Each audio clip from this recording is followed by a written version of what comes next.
guys actually ready to start? This is Corporal Matney. Is this a line? And he's going to lead the tour. What's the line for?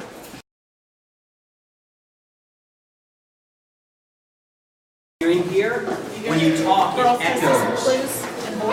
You guys will be videotaped a lot, and in some other places they actually have speakers where we can hear what you're saying. Yeah. Just pretend I was Batman. So what I would do is I would throw that thing off upstairs, and then I'd jump down in the hole and I'd slide down into here, and the door would shut behind me. But then they put this little thing here, and it kind of stopped me from doing that because my feet get caught on it. So I can't slide down there anymore. We do have to work out a lot. So we have here, this is a weight room that they built for us.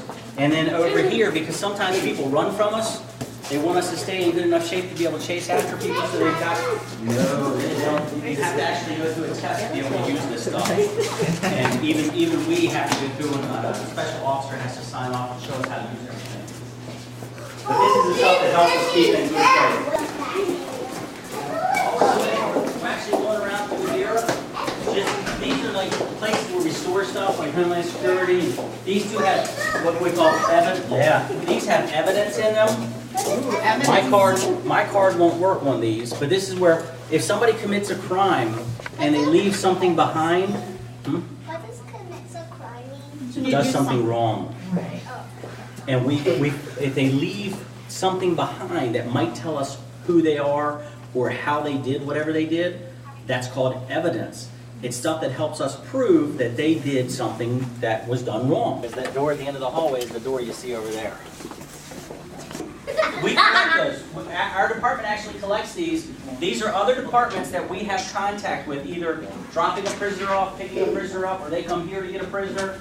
And what we do sometimes is we trade patches so that we know where we've been or where we have to go. You have one? Yes, I do. I have another one over there. You have two? Yes, ma'am. They're safe. Anyway, my name is Corporal Matney. I am a police officer here. I've been a police officer here longer than any of you have been alive. Like 20 years? Wow, I got it right! Last Thursday, I actually got a plaque that says, congratulations on 20 years.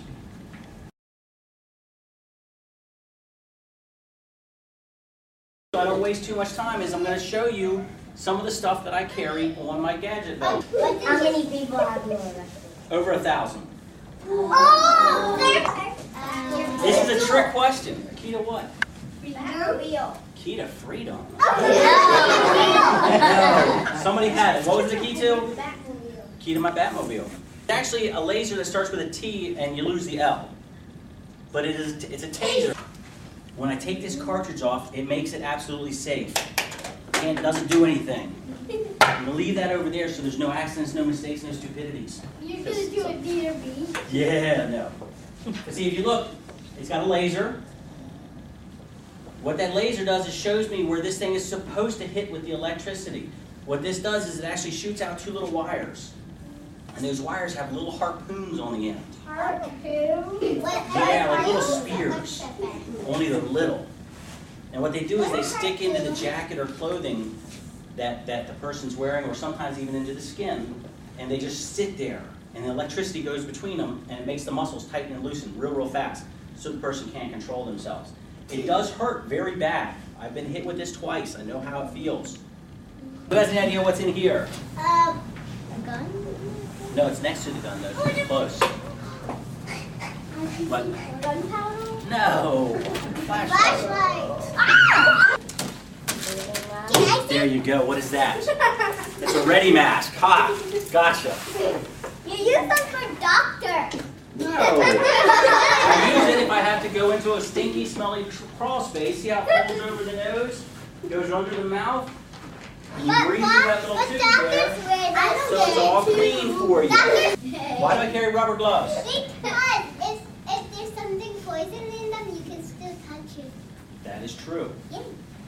There's many different. How many of you guys know what cooties are? Cuties. Oh, I know. Okay. Germs. Yes. These keep me from getting my, if I'm working with somebody who might be injured and I'm administering first aid, it keeps me from getting my germs mixed in with their blood. There's one over there. And it keeps from getting their germs mixed in with mine. Yes. And if you notice, rubber gloves. You take the area and you put a black powder on it. You rub it around with a brush. And the brush has real loose bristles on it. Magical. And yes, magical powder. Not powder, it's powder. And then you lift the fingerprints. Well, if you're not wearing gloves, a lot of times what you'll do is you'll leave your fingerprint and you'll end up picking your fingerprint up and sending it off to the FBI. And then you know what they tell you? What? You're your own suspect. My radio is the most important thing I carry. You guys, Important. why is it important? It's like a phone. You Because can I call put a the speaker up police. here because I can call for help on this real quick and easy. If another officer calls for help, I can hear him. This is my body armor. What I do is it covers the main, what's called my torso area, and it protects my vital organs, the lungs, the heart, everything. This prevents. Basically what it is, how many of you guys know what seatbelt? Pass it to You wear your me. seatbelt? That's kind of what this is. It's like 17 seatbelts stacked on top of each other. And it ends up being called what's called Kevlar. Sometimes we put these on good people. Sometimes good people do bad things and end up, Yeah. yes. Doesn't mean they're all bad people. You guys want to take a look at them? I know my cousin locked me in handcuffs before. I got no superpower. What does Batman have? He has arrest power. He has his training. He has his muscles, his mind, and his willpower to do what he's doing. What's a willpower? Oh, he doesn't have a wife.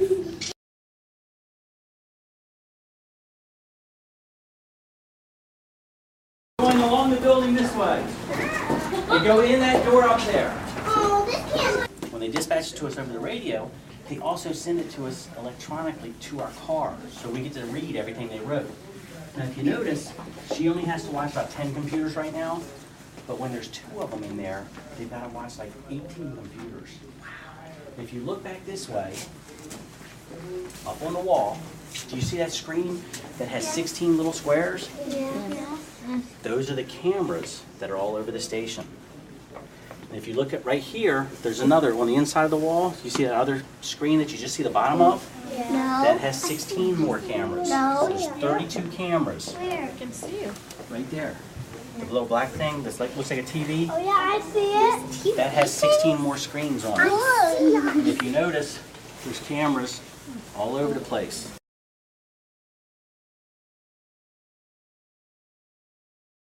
While we're sitting here, the door automatically shuts behind us. And we sit here, we wait until it closes. Once it's all the way closed, what we do is then we will get out of the car and we will lock our gun up over there in one of those lockers. We come in here, we lock our gun up, then we come over to the passenger side and we get the prisoner out. That way, if anything at all happens, if you look on both ends of this room, there's a camera. There's cameras faced down at each other. So there's nowhere in this room you can hide. Really? So even if you try to hide behind me, it's going to get you because it gets the whole room. So right now, that camera is seeing her. So is that one. And then we take the prisoner this way. And again, right now, we're locked in here. The only way to get out is with a key.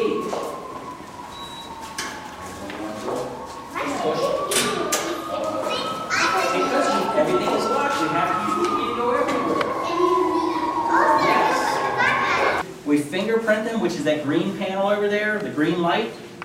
We actually take a photograph in black and white of their fingerprints. Then we have them stand against this wall with their back to it, and we take a picture with that camera.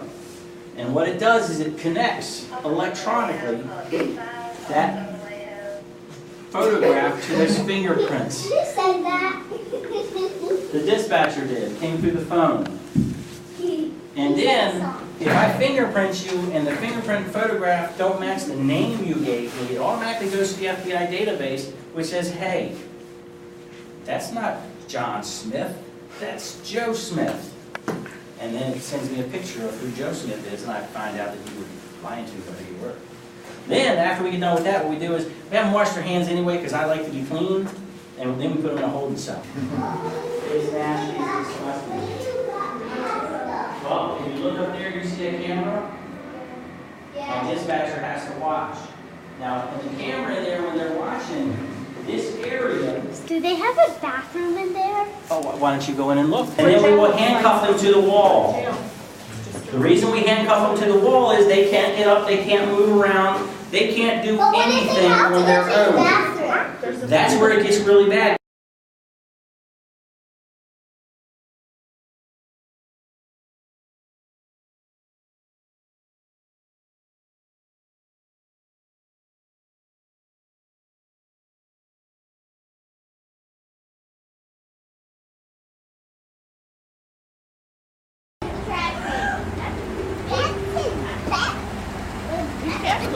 This is my Batmobile. No, it's not! In the morning you see 911! Yes, you're right. Come on now. Come down here. It's So what number do you call in an emergency?